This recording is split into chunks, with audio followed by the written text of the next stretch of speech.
মৌলা, হক মৌলা, বাড়িতে কেউ আছিস বাবা? কে? আমি আজমির শরীফ থেকে এসেছি বাবা। মহান আল্লাহ পাক তোর বিপদে আমাকে পাঠিয়েছে। কি বিপদ আমার? আমি জানি তোর অনেক বিপদ। আমি দেখতে পাচ্ছি তোর যে সুপ্রসন্ন কপাল সেটা খুব দ্রুতই কেটে যাবে, কিন্তু তোর একটা কাজ করতে হবে। তুই কি করতে পারবি? কি কাজ? আজমির শরীফে ৫,০০০ টাকা হাদিয়া দিতে পারবি? দুরূহ ব্যাপার, অত দূরে যাবো কি করে? যাওয়া তো আমার জন্য খুবই কষ্টকর। আচ্ছা, তোর যাওয়া লাগবে না।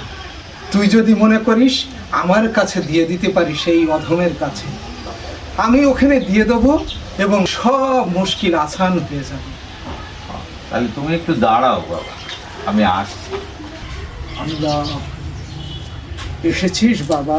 হ্যাঁ, এই যে টাকা এমনকি আলহামদুলিল্লাহ। বিশ্বাস করে দিচ্ছি, এই বিশ্বাসের অমর্যাদা হবে না তো? তুই নিশ্চিন্তে থাক, তোর সব মুশকিল আসান হয়ে যাবে ইনশাল্লাহ। যাক, আল্লাহ কবুল করুক। আচ্ছা, আসি বাবা। আচ্ছা।